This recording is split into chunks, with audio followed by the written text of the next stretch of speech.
क्या आपने कभी सोचा है कि जब एक स्त्री किसी पुरुष को याद करती है, तो यह सिर्फ उसकी सोच तक ही सीमित नहीं रहती, बल्कि यह भावनात्मक ऊर्जा उस पुरुष तक भी पहुंचती है और उस पुरुष के जीवन में कुछ ऐसी घटनाएं होने लगती हैं जिनका वह खुद अंदाजा नहीं लगा पाता।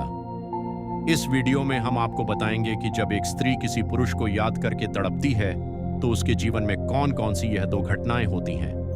दोस्तों, जब कोई स्त्री सच्चे दिल से किसी पुरुष को दिन रात याद करती है, उसकी याद में तड़पती है, तो उसकी सोच सिर्फ एक तरफा नहीं होती, बल्कि यह भावनात्मक कनेक्शन उस पुरुष पर भी असर डालता है। सबसे पहले तो उस पुरुष को अचानक उस स्त्री की याद आने लगती है। फिर चाहे वह कितना भी व्यस्त क्यों ना हो, उसकी सोच में उस स्त्री की तस्वीर उभरने लगती है। यह किसी खास पल या फिर उसकी मुस्कान की वजह से हो सकता है। यह सब उस ऊर्जा का असर है जो उस स्त्री की यादों से निकलकर उस पुरुष तक पहुंच रही है। दूसरा, उस पुरुष को उसके जीवन में अजीब और अनजान संकेत मिलने लगते हैं, जैसे किसी गाने का बोल सुनकर उसे उस स्त्री का याद आना, बार बार ऐसा महसूस होना कि वह उसके आसपास मौजूद है।